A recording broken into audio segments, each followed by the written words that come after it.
Here 14 years ago, cuando yo vine hace 14 años atrás, I fell in love with you, your country, and the Pentecostal Church. yo me enamoré de su país, de los dominicanos y de la Iglesia de Dios Pentecostal.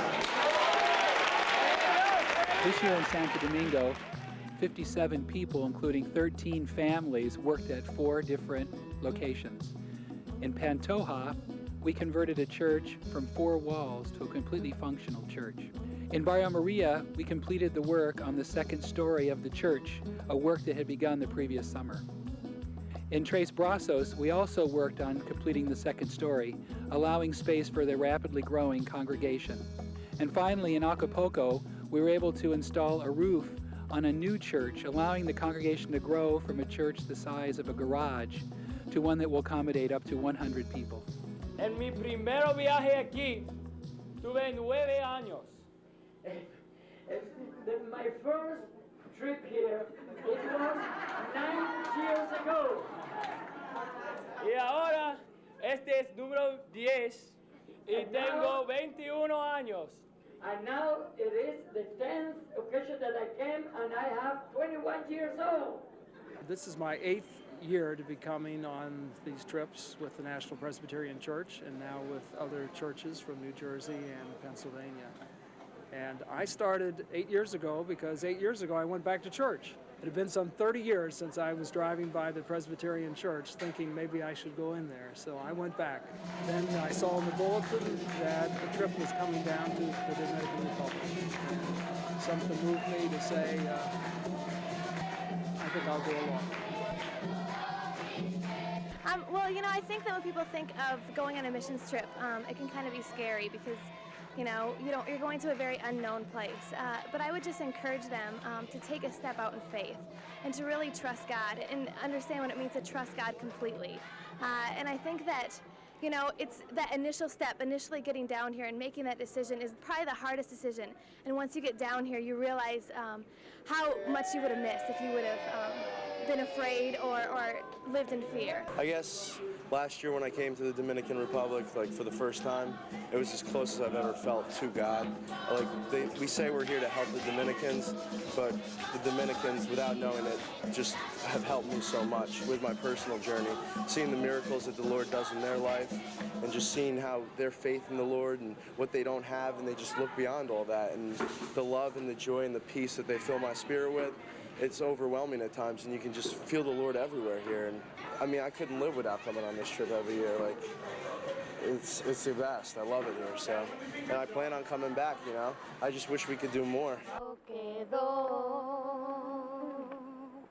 Dale libertad al amor que hay en ti. No lo ates y comienza a sentir. This is my favorite time of the year, is to come and be with Dr. Martinez. Dr. Martinez came to this country as a Pentecostal missionary, minister, doctor, and has started maybe 100 of these small churches that are in the poorest neighborhoods. I was around here about 50 years ago trying to buy a piece of land where we can establish a clinic for the community. And they buy this piece of land, then they asked me to help them. Then now we are trying to help them with the windows, the floor. They are trying to put tiles and things like that. That's why we are here now.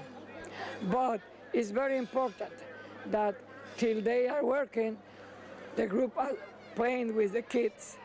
because it is going to be one experience that those kids do not going to forget never in their life. It's going to be a real blessing for the community.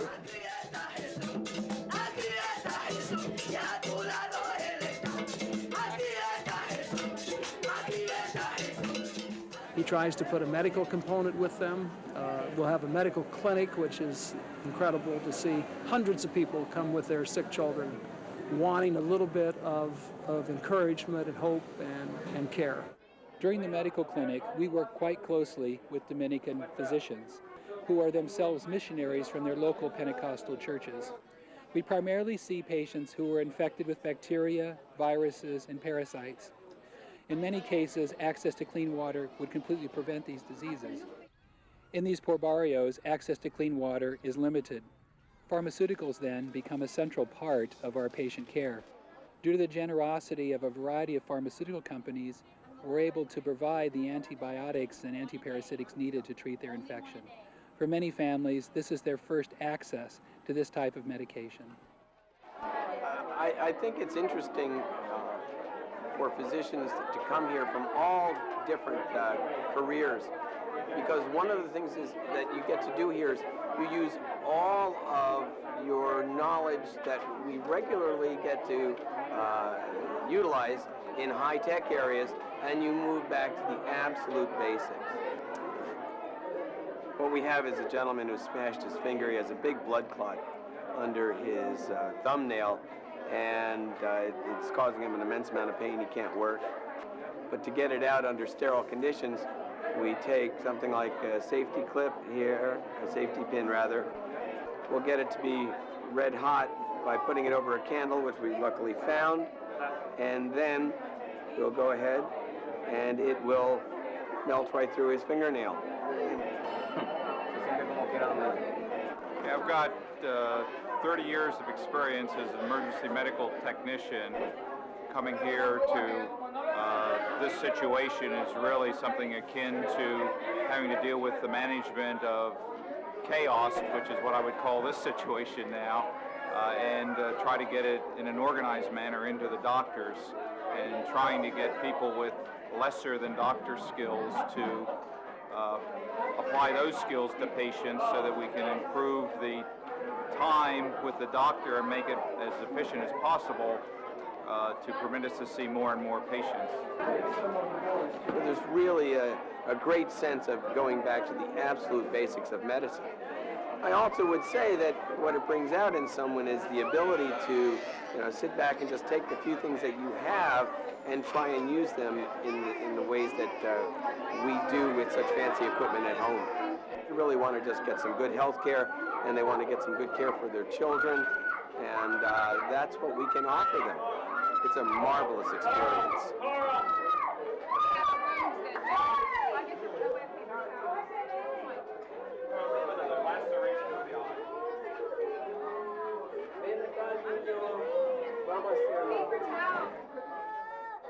This is what Jesus did, and as a Christian, my job is to imitate Jesus as much as I can, and I feel blessed to have been able to have the education to be a nurse and to know how to treat wounds and help with the basic, first aid and CPR and physical care that the people need.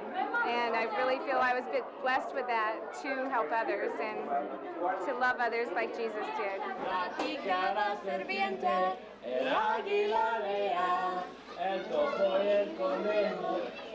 This is our third year working at Barrio Maria, and our first year we helped redo the floor in their church. The second year we started the beginning of the upstairs, as you can see, and the third year we're finishing the upstairs. If you can imagine a square of block here about, I would say 4 feet by 4 feet by 8 feet, we moved those up in a block line, if you will, earlier today. Those blocks are going to be used for the internal walls. We need to move all this sand over here, if you will, that I guess will be used for mortar and such between the blocks that we carried up this morning. That will take, again, a bucket line. We'll get it up there in some fashion. Barrio Maria has also been our host and helped us with all of our food and for lunches and dinners. So we've eaten with all the members of this church, and we've gone to church with them, and they're our dear friends. The Vacation Bible School sessions are always a fun way to reach out to the kids in the communities where we work. We sing songs with them, dramatize Bible story skits, color, and make little crafts with them, and laugh a lot.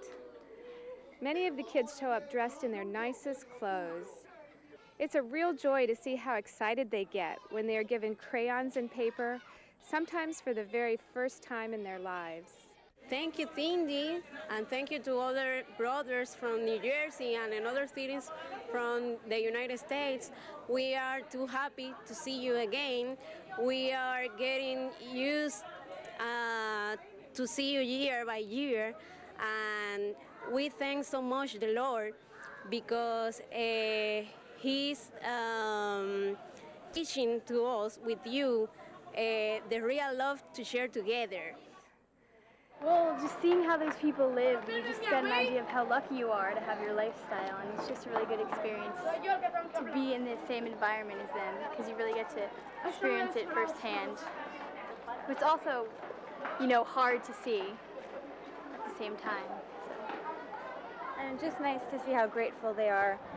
You know, you come in with whatever help you can provide them, and they say thank you, and it's, you know, they don't ask for much.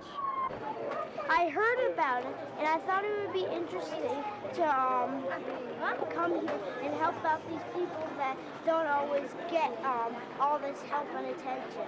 This is my third year, and I came because of the people. I'm gonna cry when I tell you this.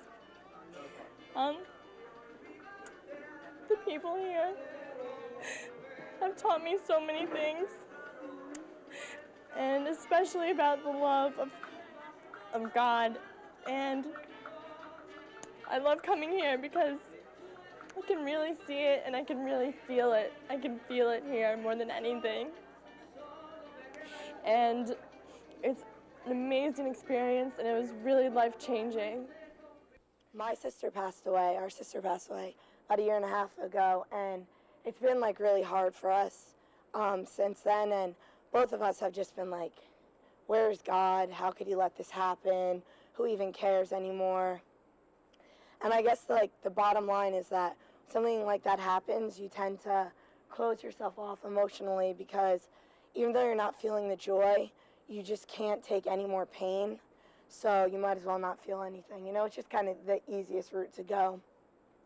And I just wanted to let everyone know that this trip last year and this year has allowed me and made me want to open my heart again. And I think for me, I mean, what greater gift is there, because that has allowed me to begin to live my life again. So everyone in this group, and last year all the gringos, but especially the Dominicans, and the atmosphere here has allowed me to open my heart and to feel and to love again, and that's been the most special thing for me. What we've learned here is that God is with us all the time if we just let him. And I push God out of my life all the time at home. Here, it's easy because I see what you all are doing all the time. It was 8 years ago I was on this roof, really a pretty scared and confused, how old was I? 52-year-old man. I was really basically coming off a bad scene where I'd been in an alcohol and drug rehabilitation program because I had started abusing drugs and alcohol my last 6 or 7 years of my life. I started late, but it didn't make any difference. The damage I caused to myself and others was real significant, though I never knew it at the time. I just thought things were going great. And the gift that I got from God was, number one, I stopped wanting to be destructive to myself, and number two, I got a real strong message to come along to the Dominican Republic and spend some time with some people who were here to help other people.